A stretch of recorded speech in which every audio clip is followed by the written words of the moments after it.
Bonjour Louis Alliot. Bonjour. Vous êtes député des Pyrénées-Orientales, député Rassemblement National, et vous serez candidat à la mairie de Perpignan. Vous aviez déjà fait une première tentative lors des dernières municipales, et vous y repartez. On va en parler, mais d'abord, je voudrais qu'on revienne sur les événements du week-end à Paris, les casseurs bien sûr.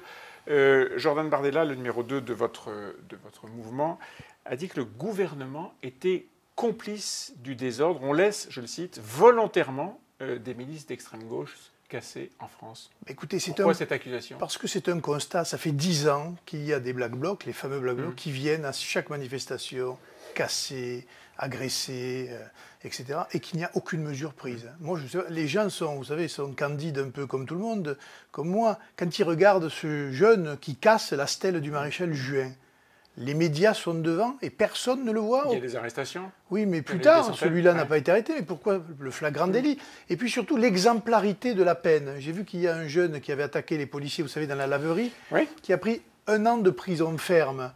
Il est bien seul, ils étaient une dizaine. Voilà, moi je pense qu'il faut maintenant, par le renseignement et par le flagrant délit, mettre hors d'état de nuire ces gens-là. Ce n'est pas fait parce qu'il y a dans une certaine classe politique, pas de la sympathie, mais on absout assez facilement les Black Blocs quand on est à gauche. Et c'est ça que je voudrais comprendre. Emmanuel Macron, je ne sais pas s'il est à gauche ou à droite. Beaucoup de Français pensent qu'il est à droite plutôt qu'à gauche. Et quel est l'intérêt du pouvoir, quel est l'intérêt du ministre de l'Intérieur d'avoir une complicité avec ces gens qui détruisent? C'est ça que je comprends. Vous savez, vous pouvez avoir de la complicité par inaction. Et le fait de ne pas intervenir est une forme de complicité. Les Français veulent de l'ordre et ils n'ont pas d'ordre. Parce que, précisément, on ne met pas les moyens pour rétablir cet ordre-là. Il y a 1 an, lors du début des manifestations des Gilets jaunes, et en particulier au moment des exactions à l'Arc de Triomphe, il y avait des militants d'extrême droite. Oui, bien sûr. Bon. Est-ce que vous diriez aujourd'hui que le gouvernement a fait 2 poids 2 mesures? Vous savez, les imbéciles, qu'ils soient de droite ou de gauche, restent quand même Donc ceux-là, il fallait les poursuivre ou les dissoudre de la même manière que l'extrême gauche. Exactement. D'ailleurs, des groupes ont été dissous par le passé. Et ça pas depuis l'année dernière. Et ça ne pose aucun souci. Ils ont réussi à dénaturer une aspiration légitime du peuple français sur des revendications sociales ou territoriales évidentes. C'est ça, moi, que je trouve scandaleux dans cette affaire. Et précisément, alors, puisqu'ils ont dénaturé les revendications des Gilets jaunes, est-ce qu'il n'est pas temps de siffler la fin de la partie pour les Gilets jaunes? Est-ce qu'il n'est pas temps de leur dire « Arrêtez, c'est pas comme ça que vous gagnerez » ? Le problème, c'est que les Gilets jaunes, aujourd'hui, ne représentent pas le mouvement d'origine. Moi, j'y étais le premier week-end, j'étais allé les voir, je n'avais pas mis le gilet jaune. C'était, j'allais dire, des braves gens, des gens qui avaient du mal à boucler les fins de mois, des retraités, des petits chefs d'entreprise, des artisans. Voilà. Ces gens-là n'y sont plus. Aujourd'hui, on voit que, par exemple, la CGT, le Parti communiste ou les amis de M. Mélenchon qui participent aux Gilets jaunes, je vous rappelle que dans les premiers week-ends, ils avaient refusé de s'associer à ces manifestants.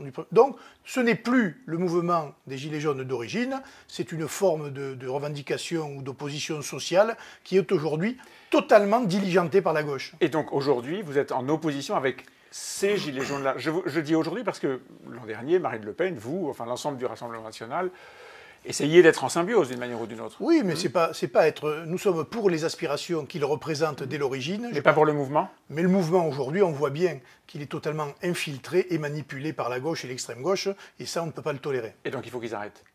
Ils font ce qu'ils veulent, il y a non, une liberté. Ils font pas ce qu'ils veulent, vous avez un avis, est-ce qu'il faut qu'ils arrêtent? Moi, vous pouvez pas, la CGT, elle manifeste, pourquoi leur demander? Il y a une liberté en France. Il y a une liberté de manifester, mais est-ce que, au nom de ceux que vous défendez, pardon Louis Alliot, au nom de ceux que vous défendez, c'est-à-dire les Gilets jaunes d'origine, appellation contrôlée, est-ce que ceux qui manifestent aujourd'hui devraient s'abstenir? Mais ceux-là n'y sont plus. Moi, je les appelle surtout à aller voter.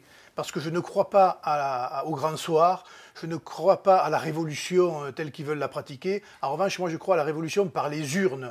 C'est par le système démocratique qu'on y arrivera, et pas en saccageant, ou en hurlant, ou en braillant, ou en s'opposant. Ça ne fonctionne pas. Voilà. Vous serez candidat à la mairie de Perpignan. Aujourd'hui, Emmanuel Macron est devant le Congrès des maires. Il va faire un discours. Il est en train de se rabibocher, si je puis dire, avec les maires. Si vous étiez à ce congrès, si vous êtes à ce congrès, je ne sais pas si vous y participerez en tant que conseiller municipal, est-ce que vous avez quelque chose à attendre d'Emmanuel Macron? J'aurais à attendre qu'il arrête le désengagement de l'État dans un certain nombre de secteurs. La police nationale, par exemple. Les maires sont obligés de mettre des moyens colossaux dans la police municipale pour pallier la carence des moyens de la police nationale.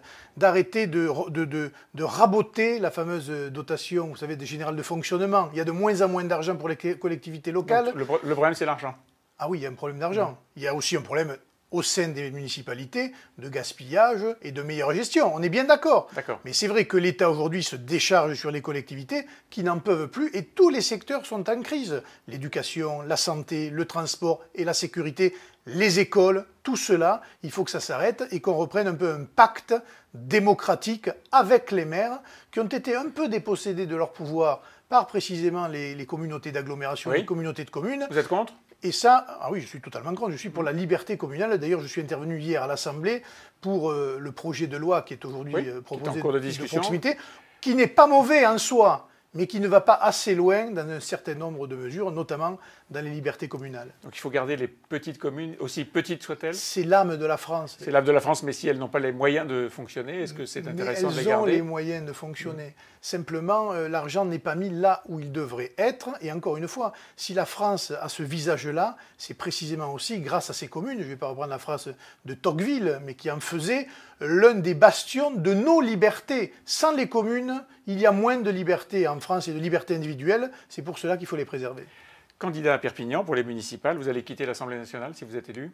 Je suis de toute façon obligé de le faire. Non, mais c'est un choix. Comme je suis contre le cumul des mandats, je pense qu'on ne peut pas être maire d'une ville comme celle de Perpignan et en même temps être parlementaire. C'est mieux d'être maire de Perpignan que parlementaire et représentant les Pyrénées-Orientales. Je pense que maire d'une ville comme Perpignan, c'est quand même une action du quotidien, de la proximité, qui est très intéressante. Et c'est vrai que parlementaire de l'opposition sans groupe, il y a quelque chose de, j'allais dire, d'assez distant avec le pouvoir. Lors des dernières élections, vous aviez fait au premier tour quasiment 36% des voix. Je ne sais pas si vous arriverez à 50% cette année, ce n'est pas absolument certain. Et donc, vous devrez faire des alliances. On va surveiller ça de très près. Avec qui le Rassemblement national va s'allier, vous ? Vous savez, les alliances, c'est l'ancien monde, comme dirait M. Macron. Oui, mais 50%, c'est le monde réel. C'est l'ancien monde, mais c'est aussi le monde d'aujourd'hui. Oui, mais aux législatives, lorsque j'ai été élu député, j'avais en face de moi une candidate En Marche, Modem, etc., qui avait le soutien de toutes les autres formations politiques, et pourtant elle a perdu. Donc ce qui était possible aux législatives il y a 3 ans est possible aujourd'hui aux municipales. Et encore une fois, je pense que les Français sont sortis de ce schéma politique et de ces arrangements entre partis et qu'ils jugeront l'homme et le projet municipal. Et c'est là que je pense que j'aurai toutes les chances de l'emporter. Il y a un sujet autour des listes communautaires. Certains disent qu'il faut les interdire, d'autres on ne peut pas les interdire. Quel est votre point de vue ? Je pense que quand c'est des listes communautaires qui sont la représentation de forces politiques d'ultra-violence ou quasiment de pensées totalitaires comme les frères musulmans, il conviendrait de les interdire. Mais il y a une autre forme. Autres, non ? Il y a une autre forme. C'est très difficile d'interdire. Le problème, il est là. Constitutionnellement, je ne suis pas persuadé que ça fonctionne. Ouais. Mais vous avez aussi des partis étrangers qui se présentent en France aux élections législatives à Perpignan. Nous avions un représentant du parti Égalité et Justice de M. Erdogan, par exemple. Et ça, il faut l'interdire. Ça, je pense qu'il faut le réglementer, car on ne peut pas, évidemment, tout accepter au sein de la République française. Il faut des règles, il faut des déclarations, il faut officialiser un certain nombre de choses. Un mot sur les grèves du 5 décembre et des jours suivants probablement, qui vont impacter évidemment beaucoup de gens, beaucoup de Français. Les retraites sont un sujet gigantesque que vous aurez à en traiter à l'Assemblée nationale. Est-ce que vous soutenez les grévistes du 5 décembre ? Moi, je pense qu'aujourd'hui, la grève n'est plus un moyen adapté aux revendications sociales. Donc on ne l'empêchera pas. Donc, mais je pense qu'on devrait se battre autrement. Il y a d'autres moyens. Par exemple ? Justement, démocratiquement.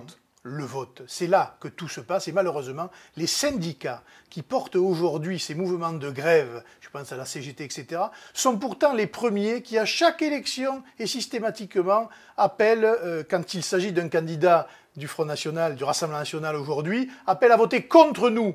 Eh bien, ils sont un peu les victimes de leur vote, puisqu'ils ont soutenu ce système-là depuis toujours. Ils en sont les victimes, qu'ils regardent bien ce qui est en train de se passer à l'Assemblée. Le débat qui aura lieu sur les retraites, c'est un débat très important. Il ne se réglera pas dans la rue, il se réglera, je pense, par le dialogue et par la prise de conscience de l'opinion sur, je vais dire, un sujet qui nous engage pour le demi-siècle qui arrive. Pour les générations à venir. Merci, Louis Alliot. Merci.